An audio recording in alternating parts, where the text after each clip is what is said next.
예, 어제가 8.15 광복절이었습니다. 81주년이었죠. 그래서 이 광복절에 관한 얘기 조금 하고 오늘 말씀드립니다.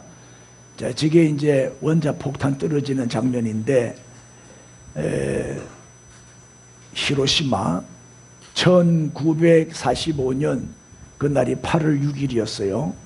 오전 8시 15분에 히로시마에 원자 폭탄이 떨어졌는데 16만여 명이 사망을 했습니다. 여기 완전히 폐허가 됐죠. 원자 폭탄 한 장 떨어지니까 도심 전체가 이렇게 폐허가 돼 버렸어요. 근데 저 세멘트로 지어놓은 건물은 안 무너지고 남아있네요. 그 다음에 요거는 나가사키에 원자 폭탄이 떨어지기 전에 상당히 밀집 지어지고 사람들이 많이 살잖아요. 집도 많고. 그런데 그 밑에 보세요. 원자 폭탄이 딱 떨어지고 난 다음에 완전히 잿더미가 된 거예요. 요거는 1945년 그러니까 히로시마에 원자탄이 떨어진 지 3일 후에 8월 9일 오전 9시에 떨어졌는데 7만여 명이 적시 사망했고 그해 말까지 방사능으로 9만여 명이 추가 사망해서 16만 명. 히로시마도 16만 명, 나가사키도 16만 명. 이제 저것 때문에 이제 우리가 강복을 맞이하게 되는 거죠. 우리 대한민국은 크게 5대 국경일이 있는데 첫째가 3.1절, 두 번째가 뭐죠? 제헌절, 세 번째가 강복절, 네 번째가 개천절, 다섯 번째가 한글날. 이제 이게 5대 국경일입니다. 다 쉬는 날이죠. 이제 광복절은 특별히 오늘 광복절이니까 1910년 8월 29일 날 나라를 뺏겼어요.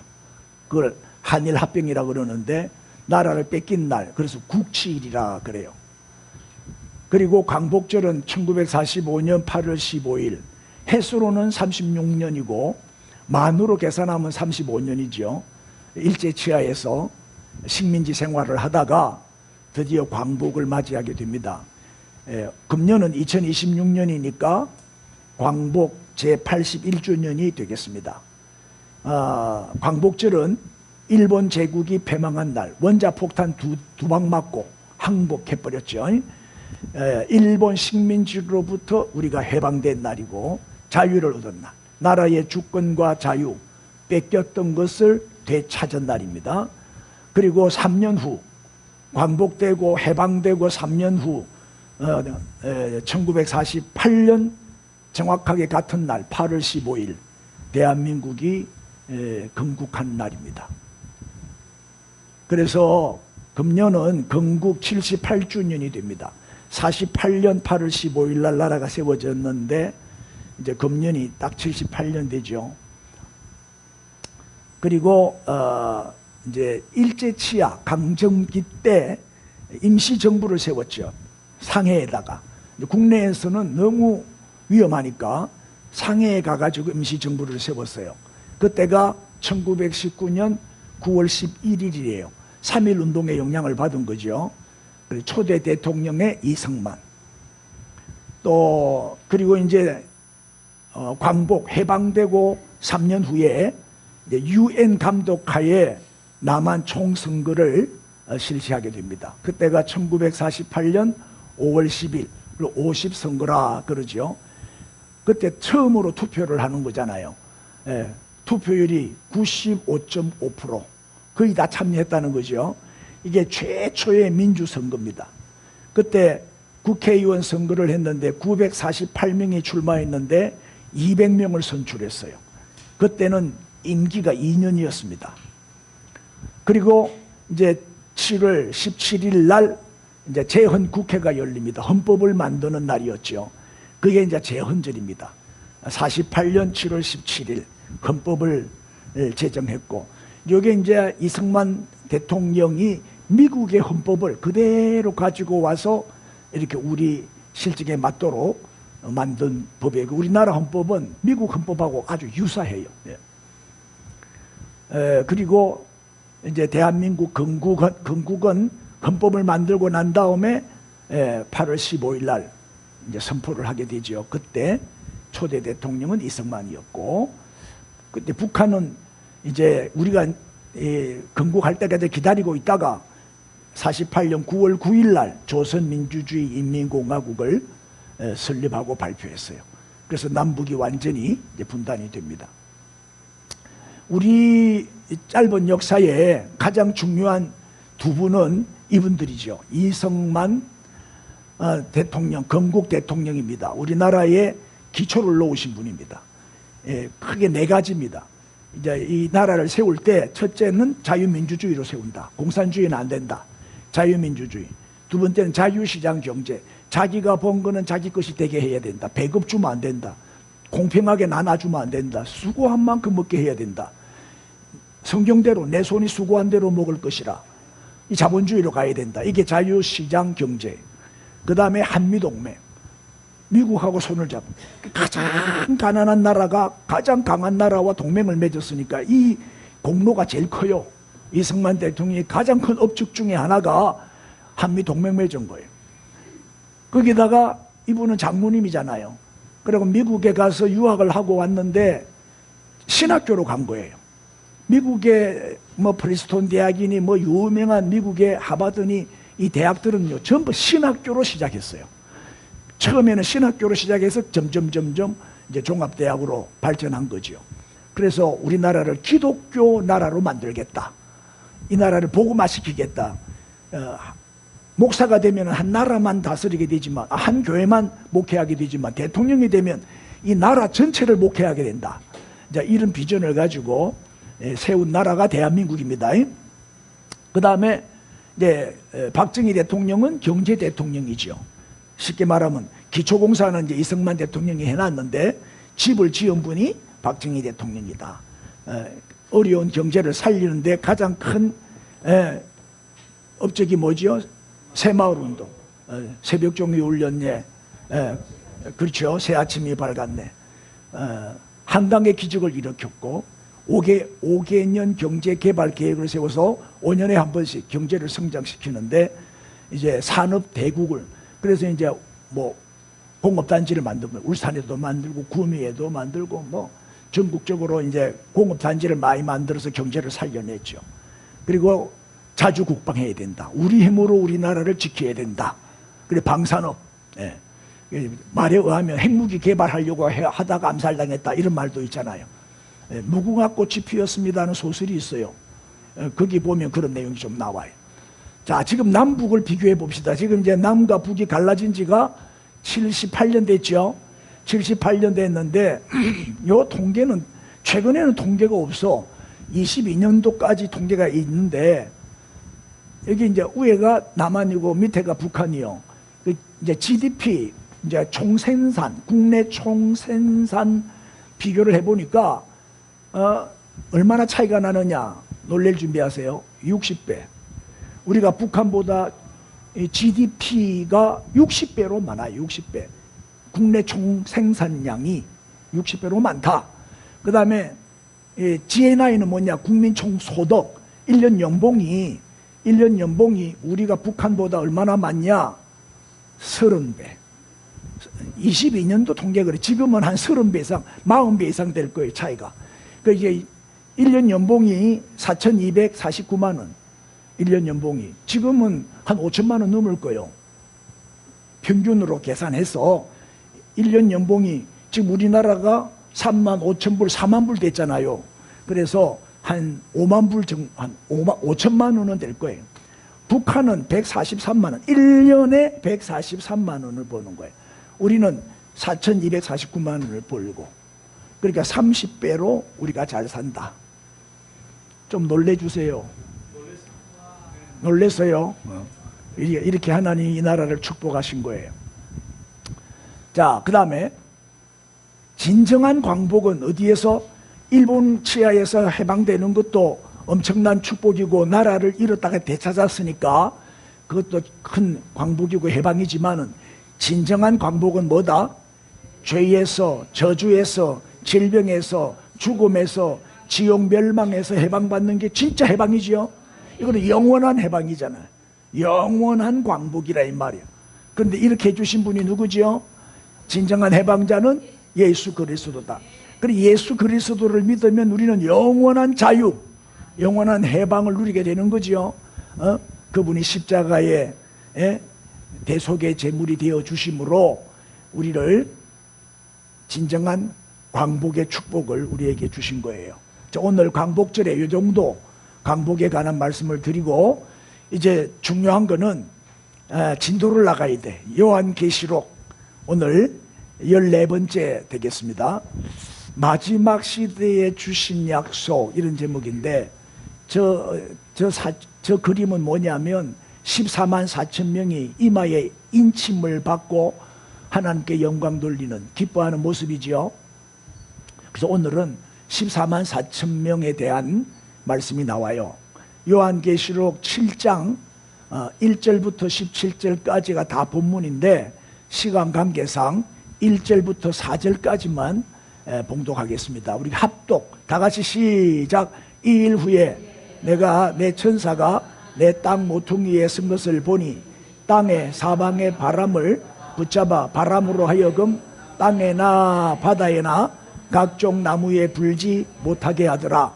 또 봄에 다른 천사가 살아계신 하나님의 인을 가지고 해 돋는 데로부터 올라와서 땅과 바다를 해롭게 할 권세를 받은 내 천사를 향하여 큰 소리로 외쳐 이르되, 우리가 우리 하나님의 종들의 이마에 인치기까지 땅이나 바다나 나무들을 해하지 말라 하더라.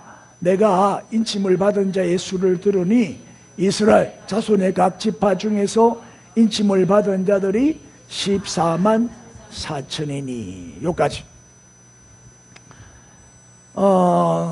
요한계시록은 마지막 때에 환란의 시대가 온다, 정말 심판이 있다, 그 메시지가 주축을 이루고 있죠.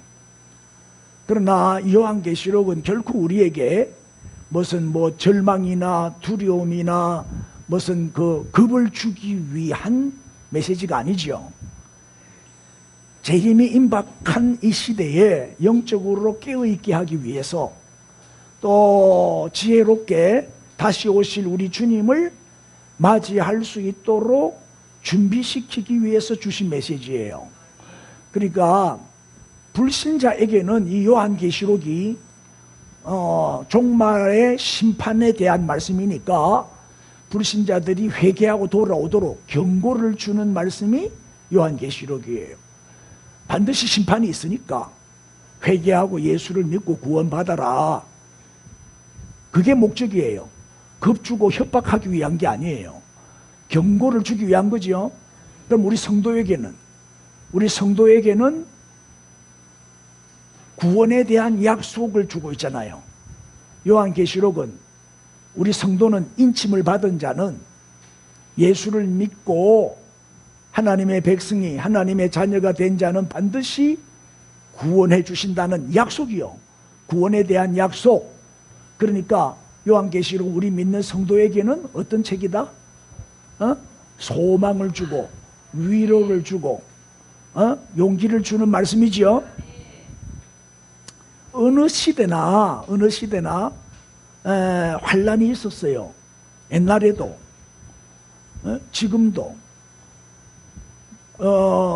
우리 제가 어릴 때 겪었던 태풍이 사라오 태풍, 그 동네가 완전히 다 초토화가 됐어요. 그때 판잣집 짓고 살 때니까. 그죠? 그런 재해, 자연재해, 전쟁, 지진, 지금도 계속되고 있잖아요. 지금도. 이번에 이제 오늘 비가 오니까 좀 살만한데, 폭염, 얼마나 오랫동안 더위가 계속됐고, 가뭄에 땅이 쩍쩍 갈라지고, 텔레비만 틀면 전쟁 뉴스 나오잖아요. 예? 또 지진 났대. 베네수엘라도 큰 지진이 났는데, 또 일본에도 났는데, 콜롬비아. 어제 뉴스 보니, 어제가 인도네시아에 또 7.7도인가? 엄청난 지진이 또 났더라고. 인도네시아. 계속 지진 소식이 들려요. 그러니까 예나 지금이나 어느 시대나 환란은 계속 있었어. 그런데 문제는 뭐예요? 예수님의 재림 직전이 되면 이 환란의 강도가 어마어마해진다는 거예요. 대환란이 온다는 거예요. 대환란. 이게 이제 7년 대환란인데 전무후무한 환란이 올 것이다. 그래서 지금 닥치는 이 환란은 뭐예요? 큰 환란의 예고편. 영화도 그렇잖아요. 예고편이 있잖아요. 예고편 보고 재밌으면 보잖아요. 이게 하나의 조짐이고 징조고 모형이고 예표다 이 말이에요. 그러다가 이제 드디어 주님의 재림이 임박해지면 큰 환란이 온다는 거예요. 요거는요 구약 성경에도 예언되어 있어요. 신약에만 나오는 게 아니에요. 구약에도 종말이 되면 대환란이 온다는 사실을 다니엘이 예언했어요. 다니엘 12장 1절에 그때에 내 민족을 호위하는 큰 군주 미가엘이 일어날 것이요. 그 다음에 시작. 또 환란이 있으리니 이는 개국 이래로 그때까지 없던 환란일 것이며 그때에 내 백성 중에 책에 기록된 모든 자가 구원을. 우리는 구원받아요. 걱정할 거 없어요. 우리 생명책에 기록된 사람들이잖아요. 우리 이름이. 그러니까 개국 이래로 그때까지 없던 환란. 예수님도 종말이 되면 엄청난 환란이 온다는 것을 말씀하셨죠. 마태복음 24장 21절에 예수님이 직접 하신 말씀이에요. 이는 그때에 뭐가 있다? 종말이 되면 큰 환란이 온다. 창세로부터 지금까지 이런 환란이 없었고 또 후에도 없으리라. 이 말은 뭐예요? 전무후무한 환란이 닥칠 것이다. 22절에 그날들을 감하지 아니하면 이 환란을 하나님이 감해주지 않으면 모든 육체가 뭐요? 구원을 얻을 육체는 없다. 너무 환란이 심하기 때문에 예외가 없이 다 멸망당한다. 다 죽는다 이 말이에요. 그러나 밑에 시작. 택하신 자들을 위하여 그 날들을 감해 주신대. 이 환란을 감해 주신다는 거예요. 그러니까 우리가 사는 거예요. 하나님이 환란을 안 감해 주시면 살아남을 자가 없다는 거예요. 누구한테 환란을 감해 줘요? 아무나 다 감해 주는 게 아니요. 우리만 택하신 자들만, 오늘 이제 나오는데 인침을 받은 자들만 구원을 받게 되는 거예요. 그래서 계시록 7장은 이제 지난주에 우리가 6째 인봉까지 살펴봤잖아요. 첫 번째부터 6번째까지. 그게 이제 6장의 내용인데, 이제 7째 인봉은 8장에서 열려요. 그러면 7장은 뭐냐? 6째 인봉과 7째 인봉 사이에 삽입되어 있는 내용이죠. 끼어 있는 내용이요. 그럼 8장에서 이제 마지막 7번째 인봉이 열리면서 대환란이 시작이 돼요. 그래서 그 7번째 인봉을 열기 전에 우리 하나님이 우리 성도들에게 주신 약속의 말씀이에요. 그게 오늘 본문이에요. 크게 세 가지거든요. 왜 하나님은 전무후무한 대환란 앞에 어마무시한 대환란이 오기 전에 7장을 중간에 삽입을 시켜가지고 우리에게 약속의 말씀을 주셨냐? 어떤 환란이 와도 7년 대환란이 아니라 그보다 더 큰 환란이 와도 이길 수 있도록, 극복할 수 있도록, 버틸 수 있도록, 승리할 수 있도록 우리에게 힘을 주기 위해서, 용기를 주기 위해서, 소망을 주기 위해서, 담대함을 주기 위해서 보여주신 거예요. 그래서 우리에게 주신 약속의 말씀이 크게 세 가지인데, 첫 번째가 뭐냐? 시작. 하나님이 보호해 주신다는 약속이요. 걱정하지 마라. 어떤 환란이 와도 내가 지켜준다. 여러분, 하나님이 나를 지켜주고 보호해 준다는데 걱정할 거 없잖아요. 염려할 거 없잖아요. 대답 안 할 거예요? 하나님이 보장해 주셨는데, 그러니까 대환란이 와도 우리는 두려워할 게 없다 이 말이에요. 하나님이 보호해 주신다고 약속하셨으니까 두려워하지 말라. 두려워하지 말라. 예? 그 말씀을 주신 거예요. 자, 오늘 본문에 1절에 보면 이 일 후에 내가 내 천사가 땅 내 모퉁이에 선 것을 보니 땅의 사방에 뭘 붙잡아? 바람을 붙잡아. 그리고 바람으로 하여금 땅에나 바다에나 각종 나무에 뭘 못하게 해요? 불지 못하게. 바람 재앙을 딱 막아주셨다 이 말이에요. 바람 재앙. 이 바람 재앙 무섭죠? 태풍이 한번 불면 어떻게 돼요? 땅이고 바다고 다 뒤집어 버리잖아요. 땅과 바다를 삼키는 게 바람이죠.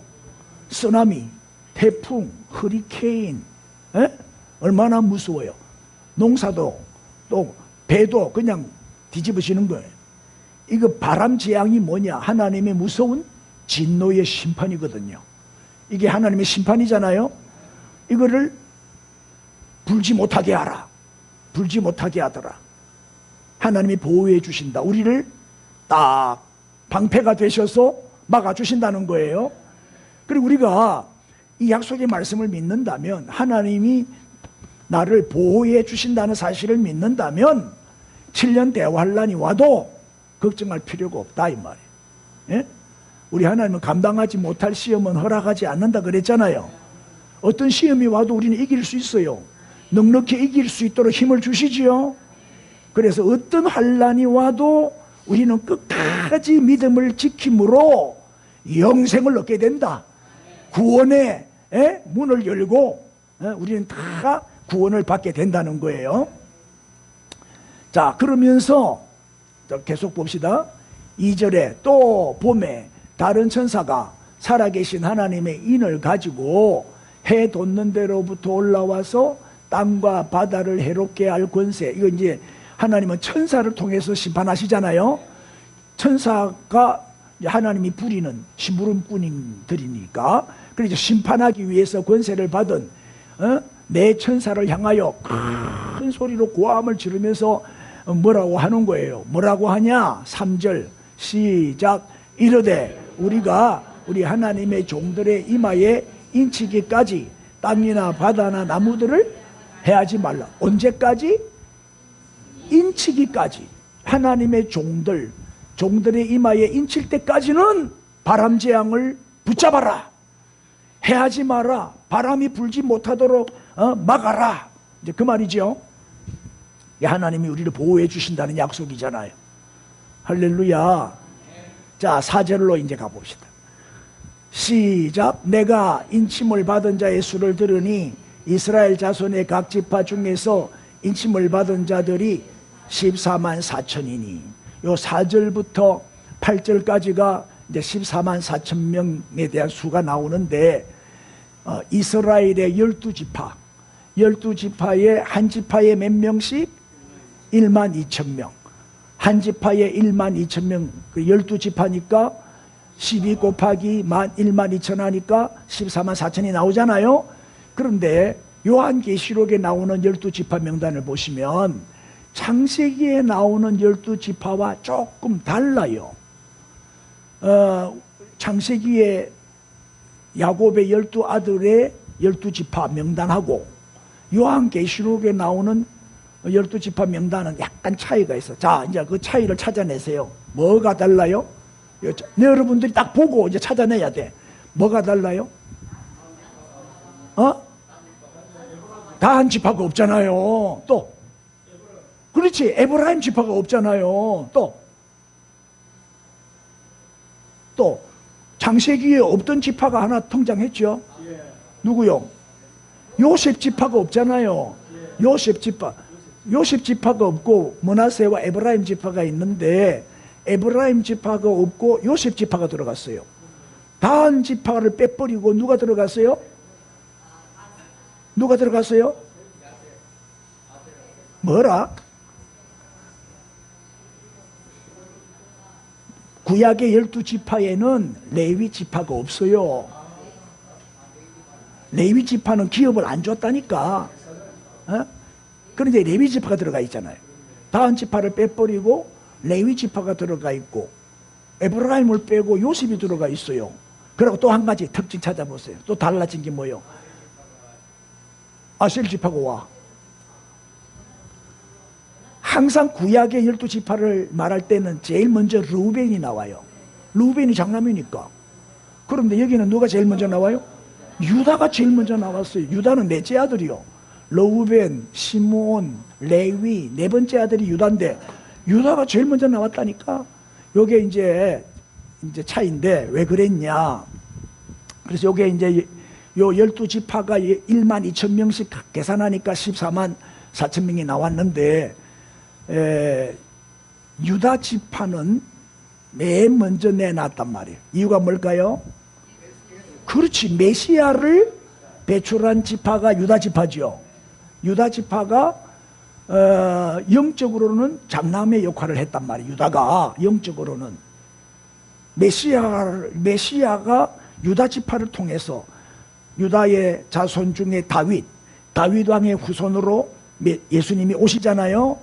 그러니까 르우벤보다도 앞선 거예요. 영적으로는 장남이 된 거지. 그 다음에 왜 다한 지파, 에브라임 지파를 빼고 요셉 지파가 들어가고 다한 지파를 빼고 레위 지파가 들어갔냐? 이유가 뭐라고 생각해요? 왜 하나님이 에브라임 지파와 다한 지파를 뺐을까요?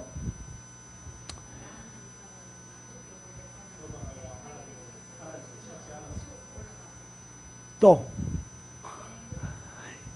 이제 북이스라엘이 남과 북이 갈라지고 난 다음에 북이스라엘의 초대 왕이 누구지요?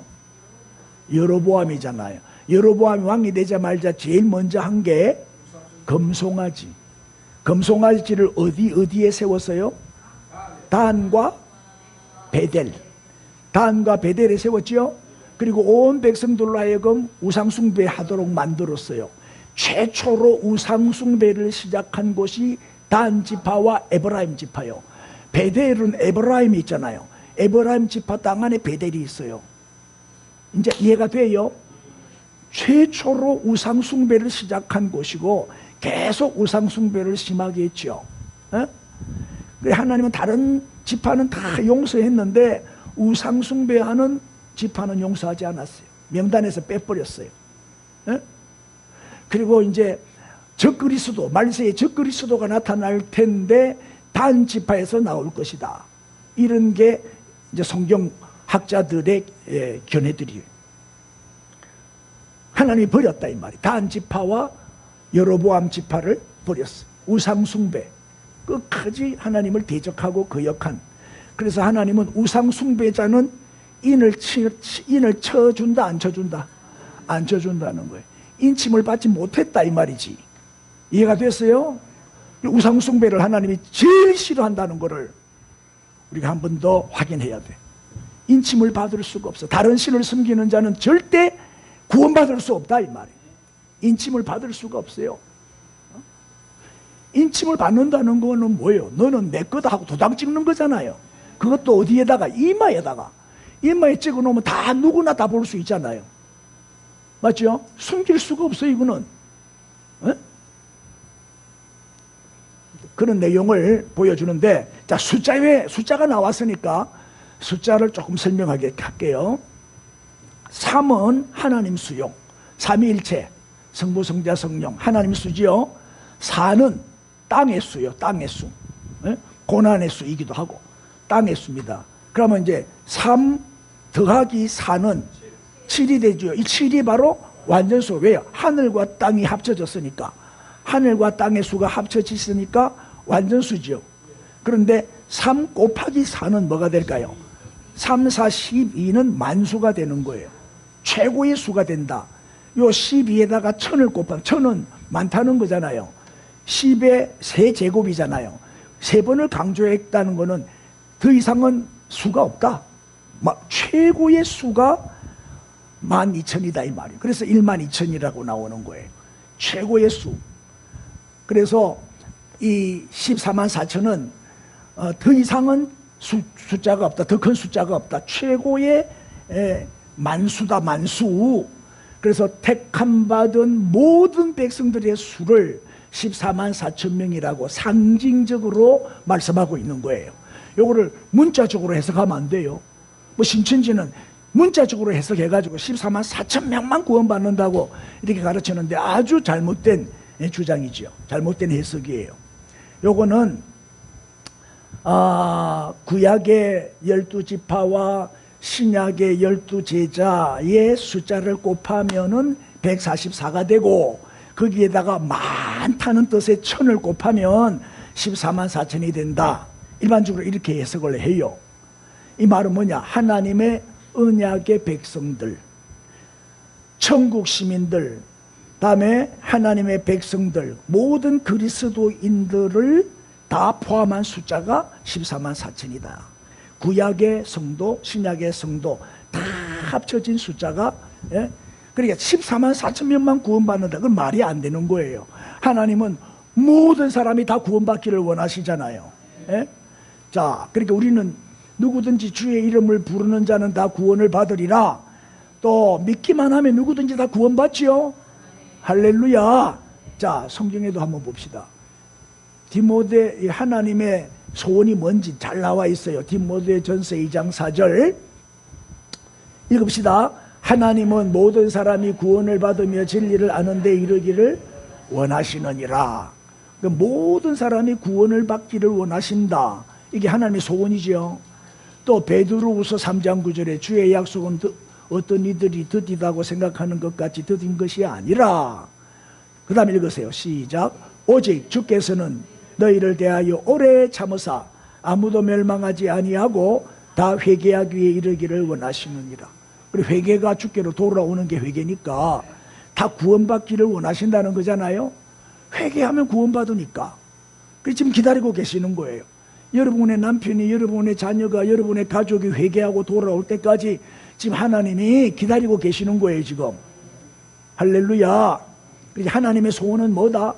세계 복음화다. 그래서 세계 선교하는 거예요. 하나님의 뜻을 이루기 위해서. 하나님의 소원은 세계 복음화. 모든 사람이 다 구원받기를 원하신다 이 말이에요.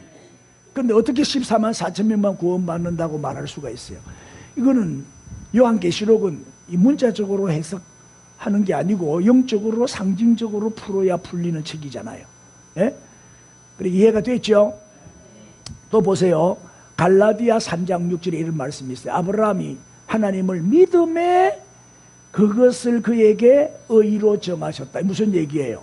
아브라함도 하나님을 믿음으로 의롭게 됐다 그 말이에요. 그 다음에 7절 읽으세요. 시작. 그런즉 믿음으로 말미암은 자들은 아브라함의 자손인 줄 알죠. 그러니까 누구든지 예수를 믿기만 하면 아브라함의 자손이 되는 거예요. 여기 이스라엘 중에 12지파를 말했지만 그는 영적 이스라엘을 말하는 거예요. 지금 이스라엘 나라 유대인들만 구원받는다 뜻이 아니고 예수를 믿는 사람은 다 영적 이스라엘이고 아브라함의 후손이지요. 다 아브라함의 후손이라 하잖아요. 그러니까 예수를 믿는 모든 백성들, 모든 그리스도인들을 14만 4천 명이다 이렇게 말하는 거예요. 또 마태복음 24장 22절에도 아까 읽었지만 말세에 대환란이 닥칠 때 하나님이 그 환란을 감해주지 않으면 구원받을 자가 없다 그랬죠. 그러나 누구는 택하신 자들은 그날을, 환란의 날을 감해주신다. 하나님이 보호해 주시고 지켜주신다 이 말이잖아요. 이 택하신 자가 14만 4천 명이다. 그러니까 무한한 수지요. 셀 수 없이 많은 숫자죠. 그죠? 그 다음에 계시록 7장 3절에 이르되 우리가 우리 하나님의 종들의 이마에 뭐 할 때까지? 인칠 때까지. 그러니까 택한 자들이 돌아올 때까지, 그들이 다 구원받을 때까지는 뭐 해라? 바람 재앙을 붙잡아 놔라. 땅이나 바다나 나무를 해하지 말라. 그 말씀이거든요. 또 봅시다. 요거를 성도의 견인이라 그래요. 무슨 얘기냐? 예수 믿는 사람은 하나님이 끝까지 믿음을 지킬 수 있도록 보호하시고 능력 주시고 승리하게 하셔서 구원받게 하신다. 하나님이 택한 백성은 100% 다 천국에 들어갑니다. 택함 받지 못한 사람은 절대 못 들어가요. 택함 받은 사람은 하나님이 택하신 자들을 위하여, 이게 14만 4천 명 인침을 받은 자들이에요. 이런 사람들은 끝까지 하나님이 견디게 하셔서 인내하게 하셔서 구원에 이르도록 하신다. 이거를 신학적인 용어로 성도의 견인이라 그러는 거예요. 자, 그 다음에 첫 번째는 하나님이 우리에게 무슨 약속을 해주셨어요? 이마에 인칠 때까지 바람재앙 해하지 말라. 하나님이 이 환란, 마지막 환란의 시대에 우리에게 약속하신 첫 번째 약속의 말씀이지요. 그 택하신 백성은 반드시 구원받는다. 누가 구원받아요? 인침을 받아야 구원받아요. 누가 인침을 받아요? 택한 자들이. 이 사람들은 절대 구원에서 떨어지지 않아요. 끝까지 견디게 하셔요. 이게 성도의 견인이다. 잘 이해됐죠? 두 번째입니다. 두 번째는 시작. 하나님이 사용하신다는 약속입니다. 하나님이 우리를 사용. 왜 하나님이 우리를 보호하시냐? 왜 재난에서 환난에서 지켜주시느냐? 그 이유는 우리를 쓰시기 위해서.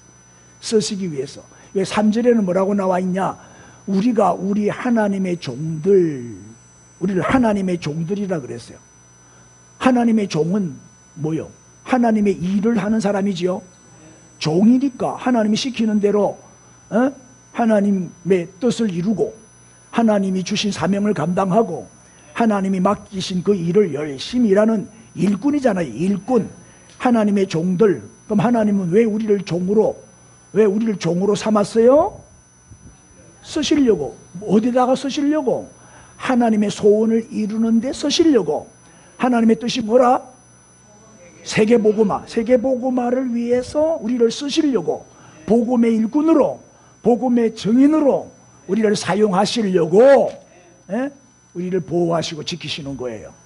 그러니까 14만 4천 명은 환란의 때에, 이 마지막 시대에 복음의 증인으로 사용하기 위해서 하나님이 특별히 준비한 하나님의 종들이다. 인사합시다. 우리는 하나님의 종들입니다. 그리고 우리는 이 14만 4천 안에 우리가 포함돼요, 안 돼요? 포함되잖아요. 우리도 14만 4천 안에 들어가 있는 거예요. 다 인침을 받았잖아요. 아합 시대 때도 그래. 아합 시대 때 보면 아세라가 들어와가지고 바알 숭배를 하게 만들었잖아요. 그래서 아합 시대가 바알 숭배 시대였어요. 그때 엘리야가 이세벨이 죽이려고 하니까 도망을 가고 낙심이 돼가 절망에 빠져가 날 죽여달라고 기도하잖아요. 엘리야가. 그때 하나님이 엘리야에게 뭐라고 말씀하셔요? 야야야, 너무 낙심하지 마라. 아직 바알에게 무릎을 꿇지 않은 나의 종 몇 명을, 7,000명을 내가 숨겨놨다. 네 편이 7,000명이나 있다. 너는 혼자가 아니다. 이게 바로 뭐요? 이게 남은 자들이거든. 지금 요새 우리 큐티 하고 있어요. 이사야서 하고 있죠. 이사야 사상이 뭐예요? 남은 자 사상이잖아요. 남은 자. 우리는 끝까지 남은 자가 돼야 돼요. 할렐루야.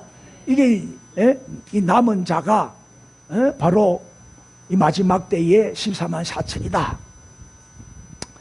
그래서 하나님은 시대마다 하나님의 종들을 준비하시고 또 그들을 사용하셔요. 하나님의 뜻을 이루는 도구로 쓰신단 말이에요. 우리는 이 마지막 때에 하나님의 종들로 지금 열심히 쓰임받고 있죠. 그러면 하나님은 누구를 쓰시느냐? 하나님이 쓰시는 종들의 특성이 있어요. 하나님은 아무나 안 쓰셔요. 누구를 쓰시느냐? 한마디로 따라하세요. 세상을 거부하는 자. 자, 여기도 설명했지만 하나님의 종들이 바로 14만 4천이고 마지막 시대에 하나님이 쓰시려고 준비하신 복음의 일꾼들이다. 이렇게 정의할 수 있거든요. 그런데 하나님은 세상을 사랑하는 자는 절대 안 써요. 세상을 미워하는 자를 쓰셔요. 세상 사람처럼 사는 자는요 절대 하나님의 종이 아니요. 돈 좋아하고 명예 좋아하고 권력 좋아하고 세상 재미 좋아, 그 하나님의 종이 아니다니까요. 너희는 이 세대를 뭐 하지 마라? 본받지 말라 했잖아요. 유행 따라가고 이 세상을 좋아하면 안 돼요. 세상 사람들처럼 살면 우리가 세상을 변화시킬 수 없어요. 우리도 세상 사람들하고 똑같이 돼가지고 죄의 종이 돼서 질질 끌려다니게 된단 말이에요. 우리가 세상 사람들과 달라야 돼요. 그래야 그들을 변화시킬 수 있고 그들을 구원할 수 있고 선한 영향력을 끼칠 수가 있어요. 그러니까 우리 그리스도인의 무기는 뭐냐? 우리의 무기는 세상 사람들과 다르다는 거예요. 세상 사람들과 구별되어야 돼요. 이게 뭐다? 성도. 성도는 거룩한 무리, 그런 뜻이잖아요. 거룩의 뜻이 뭐요? 성별됐다, 구별됐다, 그런 뜻이거든. 우리는 거룩한 사람이잖아요. 세상 사람들과 구별되어야 됩니다. 그래서 세상 사람들로 하여금 존경받는 존경의 대상이 되어야 돼. 비난의 대상, 멸시의 대상이 되면 안 돼. 절대 우리는 무시당하는 그런 삶을 살면 안 된다고. 우리 그리스도인의 매력은 여기에 있어요. 우리 성도들의 매력은 뭐냐? 세상 사람들과 구별됐다는 거, 다르다는 거예요. 응? 다르다는 거예요. 세상과 영합하기를 거절한 사람, 사명을 이루기 위해서 자기의 목숨을 바치는 사람, 순교신앙을 가지고 세상과 싸우고 죄와 싸우고 마귀와 싸우는 사람, 피 흘리기까지 죄와 투쟁하는 그 사람, 이런 사람을 하나님이 쓰시는 거예요. 우리 어제 이제 광복절을 맞이했는데 이 독립운동하는 사람들 정말 나라 때 찾으려고 얼마나 희생을 많이 당하고 얼마나 많이 또 순국을 당하고 그들의 희생이 없었다면 광복절도 없었겠죠. 그런 것과 같이 우리는 이 복음을 위해서 마지막 하나님의 뜻을 이루기 위해서 세계 복음화를 위해서 마지막까지 열심히 하나님의 종들로서 하나님의 일을 해야 되는 거예요. 복음의 일꾼이 되어야 된다.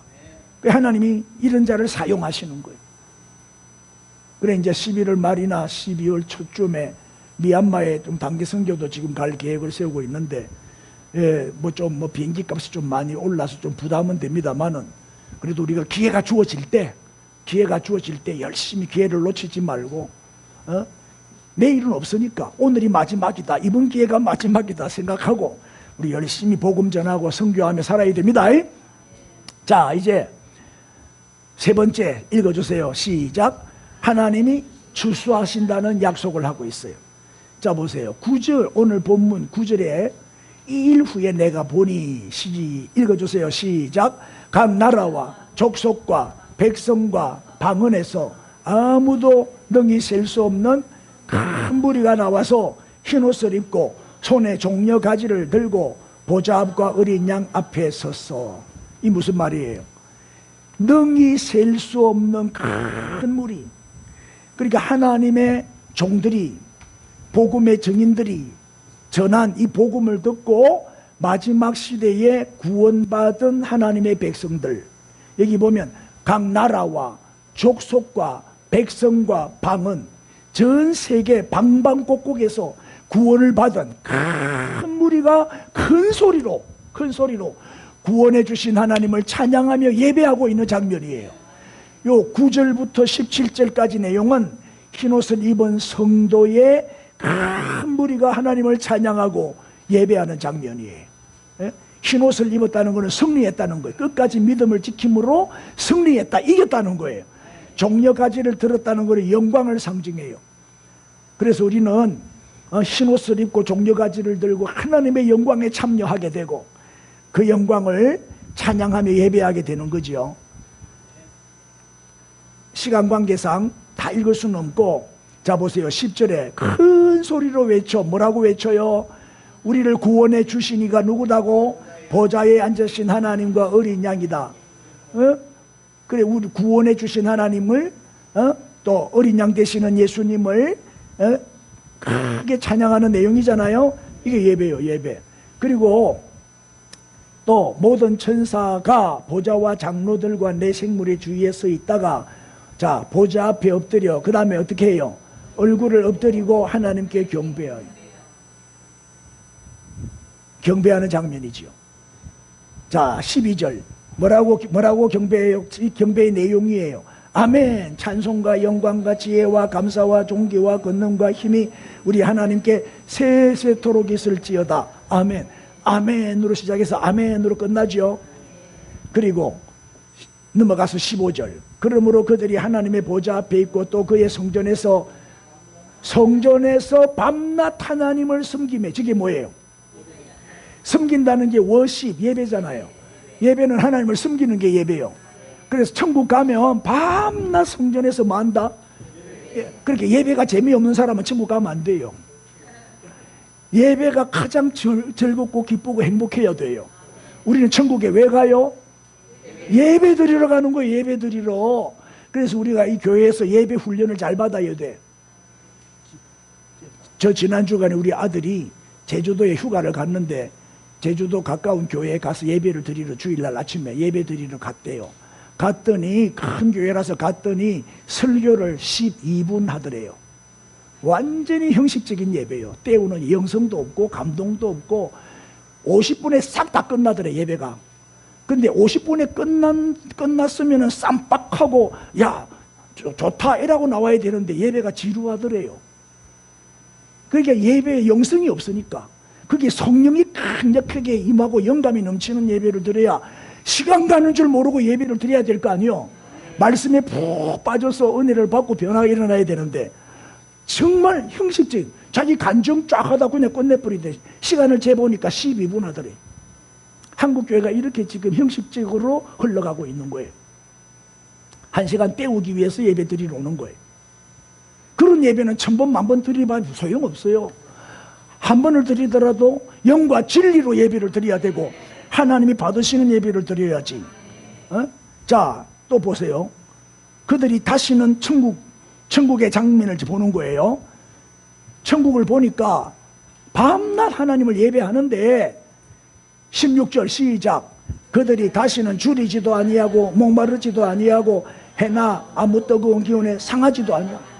그 천국 가면 폭염이 있어요, 없어? 없어. 가뭄도 없고 흉년도 없고 폭염도 없어. 그 다음에 17절 시작. 이는 보좌 가운데 계신 어린 양이 그들의 목자가 되사 생명수 샘으로 인도하시고 하나님께서 그들의 눈에서 모든 눈물을 씻어 주실 것이. 이게 천국의 장면, 생명샘. 그러니까 천국은 영원히 사는 곳이죠. 어린 양 예수님이 목자가 되셔서 우리를 인도하셔요. 어디로? 생명수 샘으로. 그래 죽을라 하면 또 생명수 한 잔 마시면 또 살아나. 그래 안 죽어. 그리고 그들의 눈에서 뭐요? 모든 눈물. 우리가 살다 보면 얼마나 억울함도 당하고 화날 때도 많고 속상할 때가 많아요. 그래 눈물을 닦아주신다 이 말은 뭐예요? 우리를 위로해 주시고 또 치료해 주시고 회복시켜 주시고 소망을 주시는 거지요. 이 천국의 장면을 하나님이 우리 주님이 사도 요한에게 딱 보여주신 거예요. 왜 하나님은 요한에게 14만 4천 명과 큰 무리가 하나님께 예배드리는 장면을 보여주셨냐? 왜 보여주셨을까요? 좀 있으면 이제 뭐가 와요? 대환란이 오잖아요. 그래서 하늘의 영광을 보여주신 거예요. 하늘의 영광을 본 자만이 앞으로 다가올 대환란을 이겨낼 수 있잖아요. 우리는 구원의 확신이 있고 천국의 소망이 있는 부활신앙이 확실하다면 어떤 어려움이 와도 흔들리지 않아요. 이겨낼 수 있죠. 한번 생각해 보세요. 내가 전도한 사람이 나이가 많아가지고 돌아가셨어. 내가 전도한 사람이 구원을 받고 천국에 간 거야. 그런데 내가 환상 중에 내가 전도한 사람이 천국에서 하나님을 찬양하며 하나님께 막 춤을 추며 예배 드리는 장면을 본 거야. 내가 전도한 사람이 천국에 가서 하나님을 예배하고 찬양하는 영광스러운 모습을 본 거야, 내가 꿈에. 그러면 어떤 환란이 와도 이길 수 있어, 없어? 문제가 안 되는 거예요. 어떤 위기가 와도 문제가 안 되는 거예요. 넉넉히 이길 수 있는 거예요, 우리는. 그래서 우리의 관심과 우리의 소원과 우리의 목적은 뭐냐?